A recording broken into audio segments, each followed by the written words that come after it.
सो आज हम themes NCERT part 2 का चैप्टर करते हैं पीजेंट्स, जमींदार एंड द स्टेट। पीजेंट, जमींदार एंड स्टेट का अब आप ध्यान से समझना इस चैप्टर को, जो मैं बोलूँगी उसे अच्छे से सुनना। Talking about myself, I am Ankita Sharma. I have cleared CDS and CAPF 5 times and many other exams as well. So अब थीम्स एनसीईआरटी का जो ये चैप्टर है पीजेंट्स, जमींदार्स एंड स्टेट्स, इस चैप्टर में हम क्या पढ़ते हैं कि during 6th and 17th century 85% of the population of India lived in villages. 85%। अब क्वेश्चन ये आ जाता है, यूपीएससी कैसे क्वेश्चन बनाता है, वो बोल देगा कि 100% ऑफ पॉपुलेशन विलेजेस में रहती थी, या 75% रहती थी, या 60% रहती थी। तो आपको ये डेटा एग्जैक्ट याद होना चाहिए कि 16th-17th सेंचुरी में 85% पॉपुलेशन थी जो वो गाँव में रहती थी, ठीक है। और जो both peasants and landed elites were involve in agriculture production. अब ये भी क्वेश्चन बन सकता है। इन पॉइंट्स पे, की पॉइंट्स पे ध्यान देना है कि किसान और लैंडेड एलिट्स दोनों ही एग्रीकल्चर प्रोडक्शन में इन्वॉल्व थे। अब क्वेश्चन ये बन सकता है, क्या ओनली किसान इन्वॉल्व थे?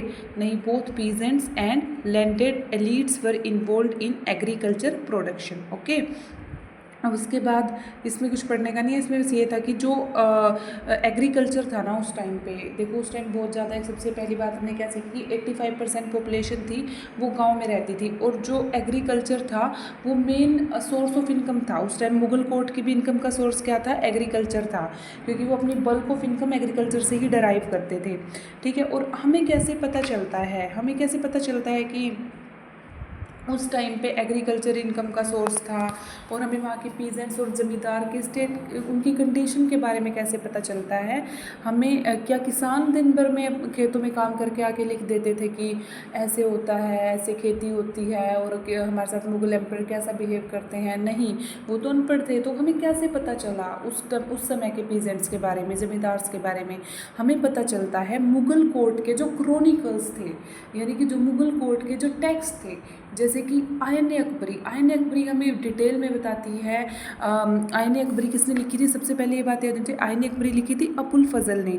और आयन अकबरी हमें डिटेल में बताती है कि उस टाइम का एग्रीकल्चर सिस्टम कैसा था, कैसे मतलब कैसे कल्टीवेशन होता था। ये सब हमें किससे पता चलता है? आयन अकबरी से पता चलता है, ठीक है। इतनी चीज़ समझ आई। और आयन अकबरी से हमें ये सब पता चला कि उस समय का एग्रीकल्चर सिस्टम कैसा था, ठीक है।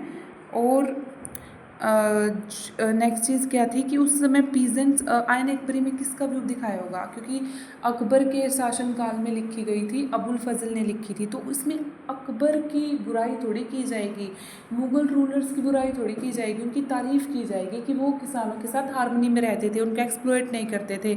अच्छी अच्छी बातें लिखेंगे ना उनके बारे में। और जो पीजेंट्स और देयर लैंड्स, अब पीजेंट्स, किसान को क्या क्या बोला जाता था? किसान को बोला जाता था रैयत बोला जाता था, असामी बोला जाता था, और रैयत, असामी और मुजारियन। क्या बोला जाता था? रैयत, असामी और मुजारियन, ठीक है। ये बातें याद रखना। इसमें इस चैप्टर में अब तक क्या बातें याद रखने की थी, देखो साथ साथ देख जाओ। कितने की 85% किसान क्या थे? 85% पीजेंट कैसे रहते थे? विलेजेस में रहते थे। एक ये बात याद रखनी।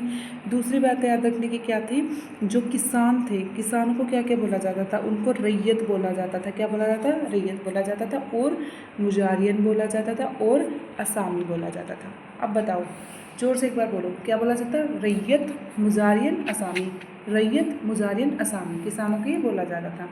नेक्स्ट चीज़ हमने और क्या चीज़ पढ़ी? हमने पढ़ा आयने अकबरी के बारे में। आयन अकबरी किसने लिखी थी? अबुल फजल ने। ये हमें बताती है, हमें नहीं पता, हम नहीं थे उस टाइम पे, हमें कैसे पता चलेगा फिर कि उस टाइम पे ज़मींदार कैसे थे, पीजेंट कैसे थे? हमें पता चलेगा आयन अकबरी से। ये 3 चीज़ें याद हुई कि 85% लोग कहाँ रहते थे? विलेजेस में रहते थे। किसानों को बोला जाता रैयत, मुजारियन, असामी, और आयन अकबरी अबुल फजल ने लिखी थी, जिससे वहाँ के हमें एडमिनिस्ट्रेशन और वहाँ पे जो पीजेंट्स वगैरह थे उनके बारे में पता चलता है। ये चीज़ समझ आई।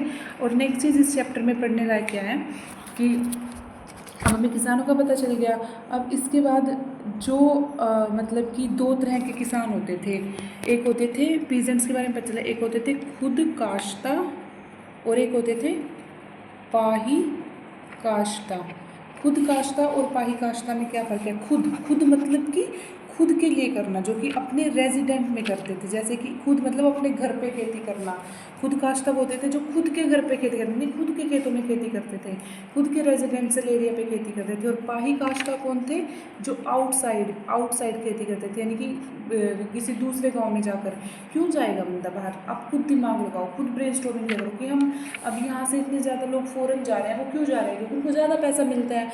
तो एक रीज़न, फर्स्ट रीज़न तो क्या था कि ज़्यादा रिवेन्यू के चक्कर में दूसरी जगह जाते थे कि वहाँ उन्हें अच्छी कल्टीवेशन, अच्छी लैंड होगी, ज़्यादा फसल अच्छी होगी, उनको ज़्यादा पैसा मिलेगा। दूसरा लालच, एक लालच तो ये था, और दूसरा उनको आउट ऑफ कंपल्शन भी जाना पड़ जाता था। आउट ऑफ कंपल्शन कैसे, कि मान लिया जहाँ पे वो पहले खेती कर रहे थे उस जगह पे फिर माइन आ गई, बाढ़ आ गई, ड्रोट आ गई, तो इसलिए भी उनको जाना पड़ जाता था। तो एक तो अच्छा रिवेन्यू हो इसलिए जाते थे, या फिर उनको मजबूरी में जाना पड़ता था। तो क्या क्या पढ़ा हमें, पीजेंट के नाम बता दो जल्दी जल्दी। पीजेंट्स के नाम क्या थे, रैयत थे, मुजारियन था, असामी था। और बुक का नाम क्या था, आयन अकबरी, किसने लिखी, अबुल फजल ने। और पीजेंट्स दो तरह के होते थे, एक को तो खुद काश्त और एक पाही काश्त था। खुद काश्त था जो अपनी खुद मतलब अपने घर पे खेती करते, अपने रेजिडेंट्स होते थे। और पाही काश्त था जो उस जगह के नहीं होते थे, वहाँ से कहीं दूर जाके खेती करते थे उनको, क्योंकि वहाँ अच्छा पैसा मिलता था, या फिर जिस जगह पे वो पहले खेती कर रहे होते थे वहाँ बाढ़ आ गई, वहाँ पे सूखा पड़ गया, कुछ भी कंडीशन ऐसी हो गई, तो इसलिए उनको जाना पड़ जाता था। तो ये चीज़ समझ आई। अब इसके बाद हमें पता चला, अब हम पढ़ेंगे वहाँ के इरिगेशन के बारे में। इरिगेशन कैसा था मुगल टाइम पे, इरिगेशन के क्या क्या सोर्सेज थे, इरिगेशन के लिए क्या कर रहे थे, कैनल्स बनाई गई थी, कैनल्स खुदवाते थे मुगल रूलर। और शाह नाम एक है, शाह नहर, शाह नहर किसने बनवाई थी, पंजाब में शाह नहर बनवाई थी, किसने, शाहजहाँ ने। की बात याद रखना, कौन सी नहर, शाह नहर, शाहजहाँ ने। तो स्टार्टिंग से बताओ, मेरा मेन मकसद ये नहीं है कि तुम्हें पढ़ा दूँ, पढ़ तो तुम हर एक टीचर से रहे हो, मेरा मेन मकसद है कि तुम्हें याद कराना। सबसे पहले क्या था, 85% जो पॉपुलेशन थी वो कहाँ रहती थी, विलेजेस में रहती थी। दूसरा, किसान का नाम रैयत मुजारिन असामी। तीसरा, आयन अकबरी किसने लिखी, अबुल फजल ने लिखी। और किसान दो तरह के थे, खुद काश्ता, पाही काश्ता। खुद जो खुद के घर पे खेती कर रहे हैं, पाही काश्ता जो दूर जा रहे हैं, उनको या तो अच्छा रिवेन्यू मिल रहा है या फिर बाढ़ वगैरह की वजह से। और अब आ जाते इरीगेशन के लिए, क्या थी, कैनल्स थी। जो मुगल रूलर थे वो कैनल्स खुदवाते थे, जैसे कि शाह नहर एक एग्जाम्पल है, जो पंजाब में किसके, शाहजहाँ के रेन में बनाई हुई थी, शाहजहाँ ने बनवाई थी, ठीक है। और उसके बाद आ जाते हैं अब आ जाते हैं कि क्रॉप्स की क्या थी, कैसे कितनी क्रॉप उगाई जाती थी। वैसे दो फसला एक टर्म सुनने को मिलती है, दो फसला मतलब कि एक साल में दो फसल, बहुत अच्छी फसल होती है उस टाइम पे। दो फसल, कई बार तो तीन क्रॉप उगाई जाती थी, तीन क्रॉप के वेराइटीज़ ऑफ क्रॉप, तीन सीजन भी हो जाती थी, वेराइटीज़ ऑफ क्रॉप उगाई जाती थी। 39 टाइप की क्रॉप के भी एविडेंसेस मिले हैं, 43 टाइप की क्रॉप के भी एविडेंसेस मिले हैं कि बहुत ज़्यादा अच्छा एग्रीकल्चर होता था, बहुत ज़्यादा अच्छी क्रॉप्स उगाई जाती थी अलग अलग तरीके की। क्या हम क्रॉप को उस टाइम सिर्फ खाने के लिए उगाते थे, क्या फसलों को सिर्फ खाने के लिए उगाते थे, जैसे राइस, व्हीट, मैलेट्स, क्या खाने के लिए उगाते थे, नहीं, हम उनसे उनका व्यापार भी करते थे। इसीलिए ऐसी फसलों को क्या बोला जाता है, जिनसे कामिल। जिनसे कामिल का मतलब क्या था, जिनसे कामिल मतलब कि जो कि ट्रेड के लिए यूज़ हो जाती थी, ऐसी फसलें, इनको जिनसे कामिल को क्या बोलते हैं, परफेक्ट क्रॉप। जिनसे कामिल क्या थी, परफेक्ट क्रॉप, यानी कि उनको ट्रेड के लिए भी यूज़ किया जाता था, इसलिए उनको जिनसे कामिल। कौन कौन सी फसल थी जिनसे कामिल में, एक तो आ गया शुगर केन और एक थी कॉटन। ये क्या थी, शुगर केन और कॉटन की क्या होती थी, ट्रेडिंग की जाती थी, ये हमें पैसा बना के देती थी। इनको परफेक्ट क्रॉप या फिर जिनसे कामिल बोलते थे। जिनसे कामिल किसको बोलते थे, शुगर केन या फिर कॉटन को। समझ आई ये बात। अब दूसरी बात करते हैं हम विलेज कम्युनिटी की। विलेज कम्युनिटी में जो पंचायत का हेड होता था, पंचायत का हेड कौन होता था, मुकद्दम, या फिर उसको बोलते थे मंडल, ठीक है। वो क्या, इंपॉर्टेंट डिसीजन मेकिंग जो भी होती थी वो पंचायत का हेड मुकद्दम यानी कि मंडल करता था। अब थीम्स एनसीईआरटी में ना यहाँ पे एक पॉइंट दे दिया पंचायत के बारे में, फिर दूसरी चीज़ें बता दी। मैं आपको पंचायत के बारे में जो भी इस चैप्टर में गिवन है यही बता देती हूँ। क्या होता था, पंचायत का जो हेड होता था उसे क्या बोलते थे, मुकद्दम या मंडल। क्या क्या डिसीजन लेता था वो, कि कुछ भी विलेजेस में डिस्प्यूट के रिगार्डिंग कोई भी डिसीज़न हो वो भी पंचायत का हेड ही लेता था। जैसे कि इसमें दिखाया भी गया है, पिक्चर्स हैं कि पंचायत का हेड क्या करता था, सारे डिसीजन मेकिंग का काम उसका होता था। कि कोई भी एक पंचायत फंड रेज करती, और किसे हेड बनाया जाता था? गांव में सरपंच किसे बनाते हैं? जिसे वोट, पहले तो वोट नहीं होती थी ना, जैसे अब तो वोट होती है, पर पहले भी कैसे बनाते थे? जो गांव के जो एल्डर्स होते थे ना, गांव के एल्डर्स डिसाइड करते थे कि किसे गांव का सरपंच बनाया जाएगा। ठीक है, जैसे मतलब जो एल्डर्स, अगर मान लिया वो बंदा एल्डर्स की एक्सपेक्टेशन पे खरा नहीं उतरा है, तो उसको ना सरपंच पद से हटा भी दिया जाता था। सरपंच पद को उस टाइम क्या बोलते थे? मुकद्दम या फिर मंडल। ठीक है, उसका काम क्या क्या होता था कि गांव के लोगों के डिस्प्यूट्स को सॉल्व करना और लॉ एंड ऑर्डर गांव में मेंटेन करके रखना। और क्या होता था कि अगर मान लिया कोई भी बंदा कोई रूल्स फॉलो नहीं कर रहा है, तो पंचायत उसे पनिश भी कर सकती थी, कर देते थे, उसे गाँव से निकाल देते थे। और क्या चीज़ होती थी? गांव से निकाल देते थे बंदे को। और पंचायत का ये भी काम होता था कि अगर पंचायत एक फ़ंड रेज करती थी, और वो फ़ंड कैसे, गांव के लोग ही वो पैसा देते थे, तो पंचायत उस फंड का यूज़ किस लिए करती थी? अगर मान लिया कोई नेचुरल डिज़ास्टर हो जाता था, कोई भी नेचुरल कैलामिटी आ जाती थी, तो पंचायत उस फंड का यूज़ करती थी लोगों को खाना वगैरह प्रोवाइड कराने के लिए, और फंड का यूज़ करती थी। और नेक्स्ट चीज़ क्या थी कि समटाइम्स ऐसा भी होता था कि नहर बनवाने के लिए भी पंचायत फंड से ही नहरें बनवाई जाती थी, जिनका लोग इरिगेशन के लिए यूज़ करते थे। ठीक है, और पंचायत में ना वो मैटर्स भी डिस्कस किए जाते थे, जैसे कोई भी उस टाइम पे भी चीटिंग वगैरह चलती थी मैरिज में, जो फीमेल्स पे मेल चीट कर देते थे, बहुत कॉमन था ये। तो फीमेल उसको उनके खिलाफ पंचायत में बोलती थी, अपने पतियों के खिलाफ, तो पंचायत उनका फैसला करती थी। ठीक है, और जो भी एक और चीज़ नोट करना कि पंचायत में जो भी औरत अपने पति के खिलाफ कंप्लेंट करती थी, उसको मदर या सिस्टर कह के बुलाया जाता था, उसका नाम डिस्क्लोज नहीं किया जाता था। ये भी एक सिस्टम था वहाँ पे। तो पंचायत, और मतलब एक थी जाति पंचायत, जो राजस्थान साइड बहुत ज़्यादा फेमस थी। जाति पंचायत का क्या काम था कि जाति से रिलेटेड जो भी डिस्प्यूट्स थे वो उनसे डील करती थी, और जो भी जैसे इंटरकास्ट मैरिजेस वगैरह इन सब से डील करती थी।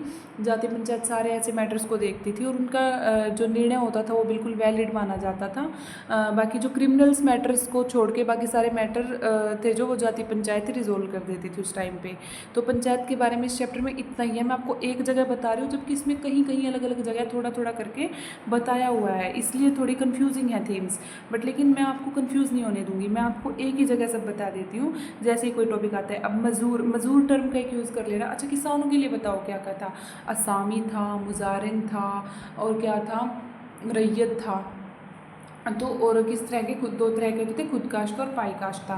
अब ऐसे मज़दूर एक टर्म है, वो मज़दूरों के लिए यूज़ है कि कुछ सेक्शन ऑफ सोसाइटी तो इतने ज़्यादा पॉवर्टी में थे, उनको मज़दूर बोला जाता था। उनसे मीनियल टास्क ही कराए जाते थे, उनसे अच्छे काम नहीं कराए जाते थे, उनसे छोटे मोटे काम, बेकार काम कराए जाते थे। मुस्लिम उसमें दो ऐसे मीनियल, उनका नाम भी मुस्लिम, ये को देखिए, इन मुस्लिम कम्युनिटी मीनियल लाइक हाला Quran scavengers were house outside the boundaries of the village. Muslim community में जो मीनियल लाइक मतलब जो छोटी जाति के लोग थे, जैसे इनको हाला कुरान बोला जाता है, और ये कहाँ गांव से बाहर ही रखा जाता था, इनको गांव की बाउंड्री में नहीं रखा जाता था। और मल्लाह जादाज जो थे, जैसे मल्लाह जादाज कौन थे? बोटमैन के सन वगैरह बिहार में, उनकी तुलना किससे की गई है? स्लेव से की गई है। ठीक है, अब उसके बाद जो ये मैंने पंचायत वाला आपको सारा एक जगह बता दिया है। नेक्स्ट चीज़ क्या थी कि आर्टिज़न वगैरह भी होते थे उस टाइम पे, और एक सिस्टम था जजमानी सिस्टम। इस सिस्टम पे गौर करना। इसमें क्या होता था कि जैसे आज भी ये चीज़ प्रेवलेंट है, आज भी तुमने देखा होगा कि तुम्हारे घर पे जो कुम्हार वगैरह है वो मटका, मेरे घर पे आज भी होता है कि हमारे जो कुम्हार हैं वो मटका लेके आते हैं, और वो मटके के बदले में पैसा नहीं लेते, उसके बदले में हम उनको अनाज दे देते हैं, गेहूँ दे देते हैं, फिर जीरी वगैरह, चावल वगैरह दे देते हैं। ठीक है, तो पहले भी ऐसा सिस्टम था, प्राचीन समय से चलता आ रहा है, इसको जजमानी सिस्टम बोलते हैं। इसमें क्या होता था कि जैसे जो आर्टिसन वगैरह होते थे, कितने परसेंट आर्टिसन थे, ये डेटा याद रखना, 25% आर्टिसन थे उस टाइम पे। और मतलब क्या होता था, जैसे कि कोई भी आर्टिसन, जैसे कि ब्लैक स्मिथ, कारपेंटर, या फिर जो भी कुम्हार वगैरह हैं, जो भी मतलब अपनी कोई भी कारीगरी करते थे, हमें कुछ भी सेवा प्रदान करते थे, कोई भी चीज़ देते थे, तो उसके बदले में जो लोग थे उनको पैसा ना दे करके उनको हार्वेस्ट का कुछ पार्ट दे देते थे। और ये जो हार्वेस्ट का कुछ पार्ट थे, उनका हेरिडिटरी राइट बन जाता था। ये तो इसे ही वतन जागीर भी बोलते हैं। क्या बोलते हैं इसे? मीराज और वतन बोलते हैं, देयर हेरिडिटरी होल्डिंग। जैसे कि अब हमारे गाँव में बहुत सारे कुम्हार हैं, बट एक ही कुम्हारी है जो हमारे घर पे आती है। अब हेरिडिटरी, आगे उसकी डेथ होगी तो उसके बच्चे आते हैं, दूसरे कुम्हार नहीं आते, क्योंकि वो उनकी हेरिडिटरी होल्डिंग बन गई है, वही हमारे घर पे आएंगे क्योंकि वो हमारे कुम्हार हैं। ठीक है, तो जजमानी सिस्टम में क्या होता था कि हार्वेस्ट का कुछ पार्ट दे देते थे पैसे की जगह। ठीक है, ये चीज़ समझ आई। अब उसके बाद है नेक्स्ट चीज़, नेक्स्ट टॉपिक है इसमें women in agrarian society. Women in agrarian society में हम क्या पढ़ते हैं कि एग्रेरियन सोसाइटी में वुमेन का क्या रोल था। वुमेन हाउस होल्ड काम भी करती थी। वुमेन की उस टाइम पे बहुत इंपॉर्टेंट पोजीशन मानी जाती थी, क्योंकि वो घर का काम, जैसे इसमें देखो इसे सूत काटते दिखाया गया है, घर का काम भी करती थी, बच्चे भी पैदा करती थी, लेबर वर्क करती थी खेतों में। तो उस टाइम पे वुमेन ग्रेट डिमांड में क्यों थी, क्योंकि उस टाइम पे लेबर की बहुत ज़्यादा डिमांड थी, और लेबर के लिए क्या चाहिए थी, वुमेन ज़्यादा चाहिए थी, कि जितने वुमेन होंगी उतने ज़्यादा बच्चे प्रोड्यूस करेंगी, और जितनी ज़्यादा वो बच्चे प्रोड्यूस करेंगी उतनी लेबर में हेल्प होगी। तो इसलिए वुमेन की बहुत ज़्यादा वैल्यू थी, क्योंकि वो क्या थी, चाइल्ड बियरर थी। इसी वजह से ना वुमेन का मोर्टेलिटी रेट भी बहुत हाई था वहाँ पे। कुछ वुमेन ऐसी थी जो बच्चों को जन्म देते हुए मर जाती थी, कुछ मेल न्यूट्रिशन से मर जाती थी। ठीक है, और तो वुमेन के बारे में एक ही अच्छी पोजीशन होल्ड करती थी, चाइल्ड बियरर थी, सिर्फ घर के कामों में नहीं थी, आर्टिशन वगैरह भी थी, लेबर का काम भी करती थी खेतों में। और दूसरा, जो वुमेन होती थी ना, मैन उन पे कंट्रोल करना चाहते थे कि कहीं ये हाथ से ना निकल जाए। ठीक है, ऐसे भी हमने कुछ एविडेंसेस देखे हैं। और दूसरी चीज़ थी कि जो वुमेन होती थी ना, उनके क्या वो अपनी ज़मीन क्या मतलब हेरिडिटरी राइट होता था कि वो प्रॉपर्टी को इनहेरिट कर सकती थी, जैसे मेल करते हैं। यस, विमेन की भी प्रॉपर्टी होती थी। ठीक है, वुमेन अपनी प्रॉपर्टी को बेच भी सकती थी, मॉर्टगेज भी कर सकती थी। तो यहाँ तक ये इस चैप्टर को करते हैं। इसका नेक्स्ट पार्ट मैं दूसरी वीडियो में कवर कराऊंगी, क्योंकि अब एक साथ इतना सा आप पढ़ोगे तो बोर हो जाओगे। ठीक है, तो इसमें चैप्टर में मैं अभी आपको एक बार रिकैप करा देती हूँ सारा हमने जो जो पढ़ा है। सबसे पहले हमने पढ़ा है कि जो 85% पॉपुलेशन थी वो विलेजेस में रहती थी। उस टाइम पे जो मुग़ल एम्परर थे वो भी अपना जो बल्क रिवेन्यू था वो एग्रीकल्चर से ही लेते थे, वो एग्रीकल्चर पे डिपेंडेंट थे। और जो आईन अकबरी से हमें पता चलता है वहाँ के उस टाइम के एडमिनिस्ट्रेशन के बारे में। आईन अकबरी किसने लिखी थी, अबुल फजल ने लिखी थी। और किसानों को क्या बोला जाता था, मुजराइन, रायत और असामी बोला जाता था। और खुद काश्ता और पाई काश्ता दो तरह के पीजेंट थे। खुद काश्ता जो अपनी ज़मीन पे खेती करते, अपने घर पे रह के खेती करते थे, अपने रेजिडेंस पे रह के खेती करते थे। पाई काश्ता जो दूसरे रेजिडेंस पे जाते थे। और वो क्यों जाते थे, क्योंकि मतलब एक तो उनको ज़्यादा पैसा मिल रहा हो, या फिर दूसरा क्या, फेमाइन वगैरह की वजह से उनको जाना पड़ जाता था, नेचुरल डिज़ास्टर हो जाता कुछ भी। ठीक है, और एक तो इरिगेशन सिस्टम के बारे में क्या था, वो मुग़ल टाइम पे इरिगेशन सिस्टम के लिए कैनल्स वगैरह थी। तो मतलब मुग़ल रूलर ने कैनल खुदवाई गई थी, जैसे कि शाह नहर थी एक, जो शाहजहाँ के रेन में पंजाब में बनवाई गई थी। ठीक है, और उसके बाद हमें क्या पता चलता है कि फसलों के बारे में बहुत ज़्यादा वैरायटी ऑफ क्रॉप उस टाइम उगाई जाती थी। 2 फसला बोलते हैं एक टर्म की, एक साल में 2 फसल, और कई बार साल में 3 फसलें भी उगाई जाती थी। वैरायटी ऑफ क्रॉप्स उगाई जाती थी, 3 सीज़न भी हो जाते थे। और क्या हम सिर्फ क्रॉप को खाने के लिए यूज़ करते थे, नहीं, उनकी ट्रेडिंग भी की जाती थी। ऐसी फसलों को क्या बोला जाता था, जिनसे कामिल। अब इस वर्ड को याद रखना, जिनसे कामिल, जिसकी ट्रेड की जाती थी, इसको परफेक्ट क्रॉप बोलते थे। कौन कौन सी फसलें थी जिनसे कामिल, इसमें नाम आता है शुगर केन और कॉटन का। शुगर केन और कॉटन क्या थी, जिनसे कामिल थी। ठीक है, जिनका ट्रेड के लिए भी यूज़ किया जाता था। और पंचायत के बारे में, विलेज पंचायत का हेड होता था मुकद्दम या मंडल, जिसे हम हमारे विलेज का जो एल्डर होता था, एल्डर्स होते थे, वो उसे चूज़ करते थे। लेकिन अगर वो खरा नहीं उतरता था उसकी एक्सपेक्टेशंस पे, तो उसे रिमूव भी कर दिया जाता था, रिप्लेस कर दिया जाता था। और जो वुमेन थी वो अपने मैटर्स को अच्छे से पंचायत में रखती थी। अगर उनके हस्बैंड पे चीट करते थे, चीटिंग वगैरह पहले भी थी। ठीक है, और जो मुकद्दम का रिस्पॉन्सिबिलिटी होती थी कि वो फंड रेज करता था, और जब मतलब कुछ भी नेचुरल कैलेमिटी आ जाती थी तो उस फंड से ही सबका मतलब सर्वाइवल, खाना पीना वगैरह कराया जाता था। और मतलब नहरें वगैरह भी उस फंड से ही खुदवाई जाती थी। और मतलब इंटर कास्ट्स का भी डेकोरम बना के रखा जाता था। और जाति पंचायत भी थी राजस्थान साइड, जो कि जाति से रिलेटेड डिस्प्यूट देखती थी, शादी से रिलेटेड डिस्प्यूट देखती थी। और पंचायत उस टाइम पनिश भी करती थी कि अगर किसी कोई मतलब पनिशमेंट तक देती थी, गांव से निकाल दिया जाता था बंदे को अगर वो सही नहीं है तो। ठीक है। तो पनिशमेंट थी, सिर्फ क्रिमिनल मैटर को छोड़कर बाकी सारे मैटर्स पंचायत में ही सॉल्व हो जाते थे उस टाइम पे। और जो अब उसके बाद आते हैं आर्टिशंस भी थे क्या 25%, तो विलेजेस में कम से कम आर्टिशंस भी रहते थे। और जजमानी सिस्टम बहुत ज़्यादा प्रेवलेंट था। जजमानी सिस्टम में क्या होता था कि मतलब सर्विसेज के बदले हार्वेस्ट दी जाती थी, ना कि पैसा दिया जाता था। ठीक है। और वुमेन एग्रेरियन सोसाइटी आपको अच्छे से याद होगा, इसमें क्या था, वुमेन इन एग्रेरियन सोसाइटी में जो वुमेन थी वो चाइल्ड बेयरर थी, इसलिए उनकी बहुत ज़्यादा वैल्यू होती थी, क्योंकि जितने ज़्यादा बच्चे होंगे उतना ही लेबर वर्क में मदद मिलेगी। ठीक है। और वुमेन अपनी ज़मीन प्रॉपर्टी भी इनहेरिट कर सकती थी। तो अब इसके नेक्स्ट पार्ट में चैप्टर कवर हो जाएगा। आप देखो 20 मिनट में मैंने आपको ये चैप्टर रिवाइज़ करा दिया है। आप इस वीडियो को एक बार ध्यान से सुनोगे तो आपको ये चैप्टर रिवाइज़ हो जाएगा। 20 मिनट में मैंने 2 बार इस चैप्टर को रिपीट करा दिया है। So I repeated this chapter twice in these 20 minutes. So if you listen to this video very carefully, meticulously, then you will be able to learn everything that I covered in this video. In next part I will cover the whole chapter, जो कि अभी 2-3 pages का बेयरली रहता है। Next part में वो chapter पूरा cover हो जाएगा और आपको थीम्स एनसीईआरटी बिल्कुल भी बोरिंग नहीं लगेंगी और अच्छे से समझ आएगी।